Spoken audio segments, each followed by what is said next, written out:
o reino de Israel foi dividido em dois reinos: o reino do norte e o reino do sul. Havia-se uma diferença muito grande entre os dois reinados, até porque no reino do norte, no cenário ao qual nós lemos, o rei era Acabe, um homem que fez coisas que desagradou a Deus, andou conforme os seus deleites carnais. A idolatria tomava conta do reino do norte, na capital Samaria. E o seu líder, que ao invés de ser exemplo para a nação, estava vivendo totalmente contrário à vontade do Deus de Israel. Os sacerdotes que deveriam levar o pedido do povo até Deus estavam corrompidos. De dia iam para o templo, ofertavam a Deus, faziam o seu exercício sacerdotal, mas à noite fazia tudo o que desagradava aos olhos de Deus. No templo tinham roupa de sacerdote, cumpriam o rito sacerdotal, mas quando saíam do templo faziam tudo o que desagradava a Deus. Se prostravam à idolatria e estavam envolvidos na corrupção da nação. Os profetas, que deveriam ser a voz de Deus, estavam calados, corrompidos, e profetizavam aquilo que viam do seu próprio coração, para louvar o povo e fazer conforme a vontade do rei Acabe. Samaria estava indo de mal a pior, em declínio, dia após dia. Mas enquanto a nação estava declinando, a Bíblia fala que Deus levanta um homem das regiões de Tisbe, e habitava no meio das montanhas. Um homem que estava no anonimato, mas quando se apresenta no cenário, ele se apresenta profetizando. E quando ele profetiza e o povo vê que dele emanava a voz de Deus, eles entendem que ali diante deles estava um homem cheio da presença do Deus eterno. O cenário que nós vivemos, pastor Maurinho, não está muito diferente. O mundo está indo de mal a pior. A carne e as concupiscências da carne estão presentes em qualquer momento, em qualquer lugar que nós vemos e ouvimos e sentimos. As pessoas parecem que estão enlouquecendo psicologicamente, emocionalmente, mas eu glorifico a Deus que Deus vai levantar profetas nesse dia. Homens cheios da presença do eterno Deus. E o mundo virá e verá que verdadeiramente o Espírito de Deus habita nele, habita nela. Lembra quando Acabe mandou chamar Micaías, o profeta que ele colocou no calabouço? Quando ele se aproximou e Acabe disse: profetize, e Micaías falou: vai, meu rei, porque a vitória está garantida. Mas Acabe sabia que ele era um verdadeiro profeta. Ele mesmo diz: fala o que Deus manda falar. Aí Deus toma Micaías e ele diz: assim te diz o Senhor Deus, tu vai morrer, o teu exército vai morrer, porque tu está em pecado diante do Deus eterno. Deus levantará homens e mulheres cheios do Espírito Santo para pregar a verdade, para profetizar. Assim diz o Senhor Deus. Se tem alguém aqui, levante as mãos e adore o nome do Senhor Jesus. Olhamos para o cenário político, econômico, social, espiritual da nossa nação e nós ficamos preocupados. Eu estava assistindo o jornal da Jovem Pan há uns dias atrás, E foi convidado um professor de Harvard, um brasileiro que morou por muitos anos em Harvard. Ele morou tanto tempo lá, deu tanta aula lá, que até o português ele fala com dificuldade. E o apresentador perguntou ao pastor Dosiane: qual é a solução para a política brasileira? Eu pensei que aquele homem gabaritado, um professor de Harvard, ia trazer uma visão técnica do real cenário que vivemos. Mas ele olhou para a câmera, eu estava atendendo um cliente, ouvindo um jornal. Ele olhou para a câmera e disse: está precisando de uma voz profética na nossa nação, para que o povo entenda, aleluia, que o Deus desta terra, o Deus dessa nação, o Deus deste mundo é o Deus todo-poderoso. Quando ele falou aquilo, eu senti a presença de Deus e comecei a adorar e exaltar o nome do Senhor. Eu vim trazer um recado de Deus para a igreja aqui da congregação do bairro Rio de Janeiro. Ele vai levantar homens e mulheres para profetizarem, doe a quem doer para a glória do nome do Senhor.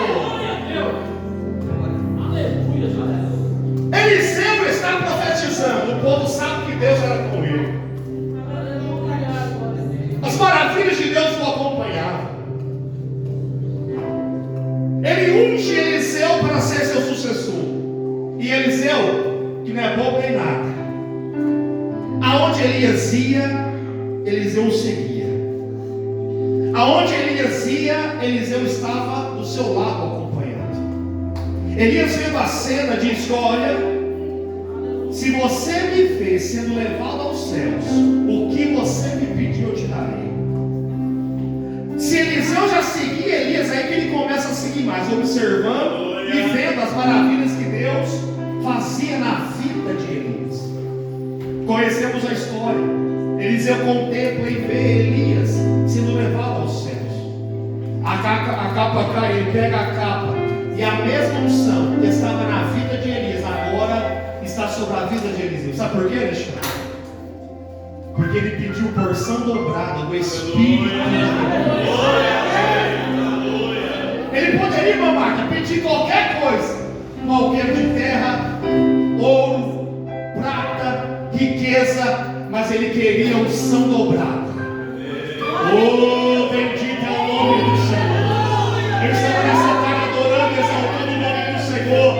E eu vim dizer para esta igreja que ele está em busca de alguém que não está preso às coisas desta terra, que está pedindo: Deus me usa, Deus, eu quero que o Senhor me usa, Deus, eu quero ver o que ninguém viu, eu quero sentir o que ninguém sentiu, eu quero ouvir o que ninguém ouviu, para a glória do nome do Senhor. Aleluia. Agora a unção está sobre Eliseu, e Eliseu está cheio da presença de Deus. E a Bíblia diz a história deste homem chamado Naamã, que era capitão dos exércitos da Síria. Um homem respeitado, reverenciado, herói de guerra. Parece que eu vejo a sua armadura cheio de medalhas. Um homem que, quando chegava com o seu exército, a cidade parava para o receber. Um homem que, com uma palavra, todo o exército o obedecia. Mas a Bíblia diz que esse mesmo homem, cheio de qualidades, tinha uma doença que escondia atrás da sua armadura. E eu estava orando, e Deus falou ao meu coração, pastor Maurício, para trazer um recado para a igreja. Aleluia. Que não adianta disfarces. Não adianta se disfarçar. Ele te conhece por fora, Ele te conhece por dentro.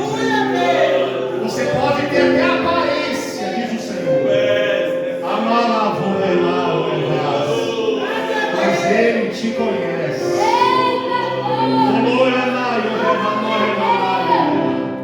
Pode estar muito bonito por fora, mas Ele te conhece. Oh, aleluia. Ele te diz nesta noite que hoje é uma noite de milagre para a tua vida, diz o Senhor. Aleluia. Mas, irmão Yuri, as pessoas me olham e as pessoas veem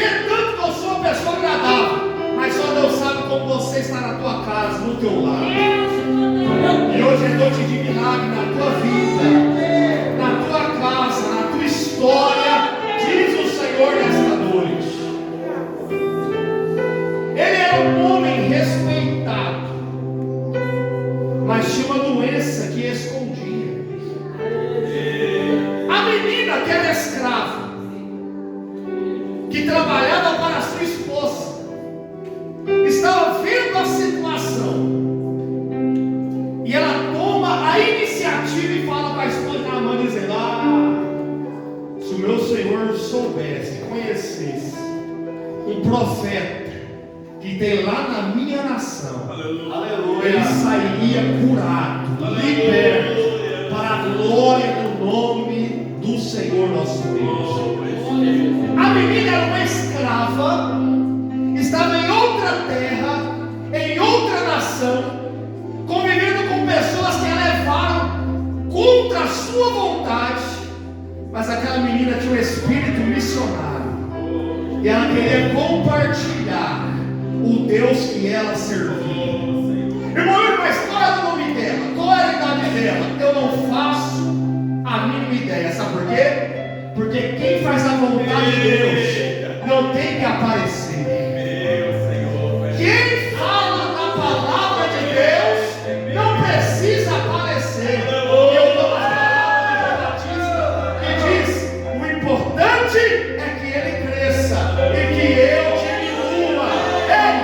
Deus vai levantar alguém que não quer o seu nome em evidência. Anônimos que pregam a verdade, que anunciam a palavra do Deus Todo-Poderoso.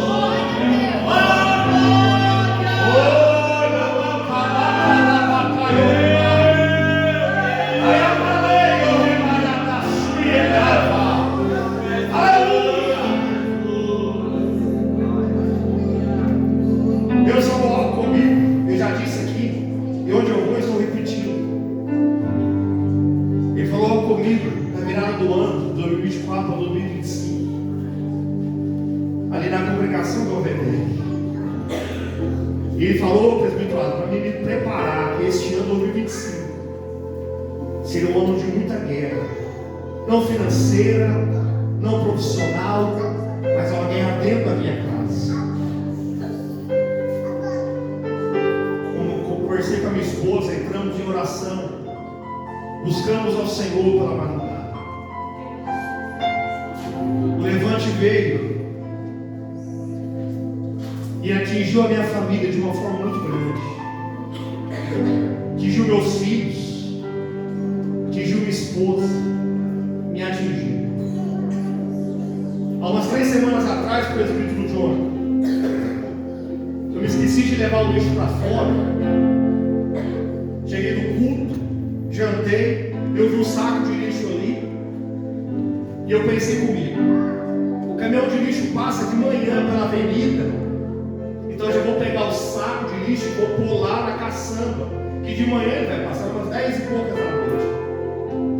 Peguei o saco de lixo, coloquei na caçamba na avenida. Quando eu estou voltando para casa, fui envolvido com uma atmosfera satânica no meio da rua. Eu fiquei estagnado, paralisado na calçada. Quando eu levantei a minha cabeça, isso aqui, irmãos, é só para quem crê e para quem teve experiências, sabe o que eu estou falando? Quando eu levantei os olhos, eu vi uma entidade, aproximadamente 2 metros de altura, muito forte, com uma capa preta e um chapéu, como se fosse um chapéu de pirata. Eu, na calçada na rua, olhando para aquela entidade me olhando. O Espírito de Deus falou: meu filho, é para você entender o que está ao teu derredor. Mas fica tranquilo, meu filho, porque no teu redor está o anjo do Senhor. Oh, aleluia! Ele falou: meu filho, você está em guerra, mas continue, porque eu te darei vitória. E naquele momento eu fui envolvido com a glória de Deus. E entrei dentro de casa falando em língua estranha, mistérios com Deus. Aleluia! E no sábado fui pregar no Belvedere, na tarde da vez. frustrado, preocupado. Estava no ápice da desistência. Peguei o carro e fui para o Belvedere no sábado. Parei o carro, desliguei o carro, vesti um blazer e só Deus sabe como estava o meu coração. Quando eu comecei a pregar a palavra de Deus, a glória de Deus invadiu aquele lugar e fomos impactados com a presença do Eterno. Quando eu acabei de pregar, eu clamei a Deus e pedi para a igreja orar por mim, porque eu estava em colapso emocional. Me ajoelhei, a igreja foi orar, Deus tomou um vaso e falou: aquilo que você viu na rua, eu, o Senhor, repreendi, porque eu estou contigo. Estou desfazendo todo o trabalho maligno, porque sou teu Deus.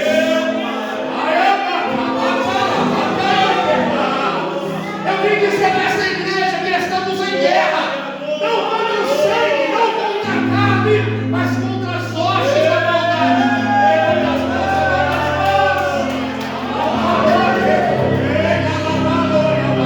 Tem cura hoje, tem milagre hoje, aqui neste lugar.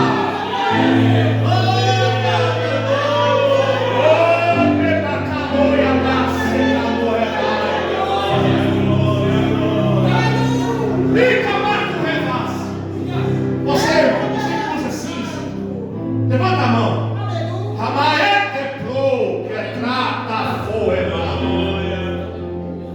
Quando você entrou aqui, eu vi um saco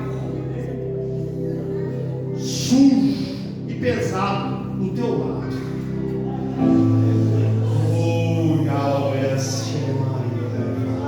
Só que hoje Deus desce como Deus de livramento para a tua vida, te diz o Senhor. Aleluia. Este fardo vai sair, vai embora, se você dá glória.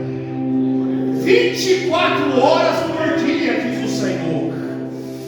Aleluia. Nesta noite Deus desce como livramento para te dizer que Ele tem algo muito profundo contigo. Ei, camalera, para tu ter morrido, mas tem alguém que está orando. Oh, aleluia. Alguém que está orando há muito tempo pela vitória sobre a tua vida. E hoje Deus te dá vitória. Basta glorificar, exaltar, bendizer, magnificar o nome do Senhor. Nossa, alguém dá lugar ao Espírito de Deus. Aleluia. A menina poderia ficar calada. Foi levada para uma terra estranha, como uma escrava. Ela poderia ficar calada, pensando: deixa ele morrer, dia após dia, defiando. Mas ela tinha um espírito missionário no teu coração. Quando a mão viu aquilo, parece que eu vejo ele com as armaduras, tirando as armaduras e saindo pele, saindo as feridas do seu corpo. Porque os estudiosos dizem que o grau que estava a lepra de Naamã era um grau muito grande. Mas quando ele ouve aquilo naquela menina, o grande Naamã, o capitão dos capitães, vai até a cidade. Chega ali, conversa com o rei fica indignado e fala: eu por acaso sou Deus para fazer alguma coisa?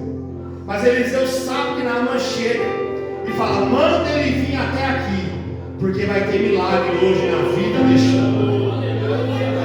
Quando Naamã chega, se apresenta, o mensageiro chega e fala: olha, ele mandou você mergulhar 7 vezes no Rio Jordão. Mas Naamã é capitão, ele é o tal. Ele diz: eu mergulhar? Sabe por quê? Porque tem gente que está leproso, mas não desce no pedestal para dizer: Jesus, eu preciso de ti, Jesus.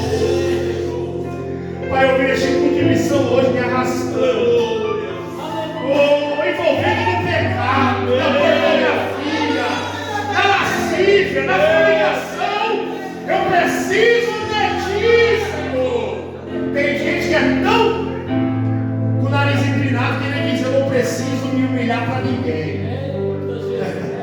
Mas nessa noite Jesus te trouxe aqui para você pedir ajuda, não por mão Yuri, que o autor e consumador da nossa fé, Ele está aqui neste lugar. Ele está aqui neste lugar. Ele perdoa os nossos pecados. Desce do pedestal, diz o Senhor nesta noite. As coisas não estão dando certo na tua vida, porque você não se humilha perante Ele. Mas nessa noite é Deus está aqui para ouvir tua oração. Com que se o meu povo, que se chama pelo meu nome, se humilhar, orar, buscar a minha face, se converter nos seus maus caminhos, eu, o Senhor, ouvirei dos céus, sararei a vossa terra e perdoarei os seus pecados. Hoje é noite de reconciliação nessa noite. Hoje é noite de reconciliação nesta noite. E eu nessa noite, pastor Maurício, estou igual o cego na mão. Se ele te pedisse algo maior que eu faria, vai lá, se humilha um pouco, mergulha um pouco, abaixa a mão um pouco. É tu que está morrendo, não é ele. Então desce, desce, porque senão tu vai morrer. Aí na mão, mergulha. 1, 3, 6, 7. E quando ele se levanta, ele está purificado da sua doença. Nessa noite Jesus vai fazer milagre aqui no nosso meio. Mas nós temos que nos humilhar perante Ele. Eu estava, presbítero, com uma enfermidade. E eu falei antes de eu ir no médico: eu vou me humilhar. Eu vou descer. Falei para minha esposa: me dá uma semana para me falar com o médico dos médicos, só para mim ver o que ele vai fazer. Se ele não fizer, amém, eu vou continuar adorando ele do mesmo jeito. Comecei na segunda, terça, quarta, pão e água pela madrugada. Os clientes olhavam, chegavam lá e falavam: Yuri, mas o senhor está mais fundo que o normal. Eu falava: eu estou muito cansado, mas me humilhando na presença do Senhor. Do sábado para o domingo, um demônio se apresentou perante mim, na figura, no personagem de uma criança, de aproximadamente 4 ou 5 anos. Estava sentada no chão, nua. Ela olhou para mim, apontou o dedo na madrugada e disse: eu vou te matar. Mas a glória e a graça do Senhor me envolveu naquela noite, naquela madrugada. Eu clamei pelo sangue do Cordeiro e fui envolvido, fui renovado pela presença do Espírito Santo de Deus. No domingo de manhã minha esposa: e aí, sentiu algo diferente? E eu disse: eu senti. Eu fui curado, fui tocado, fui renovado.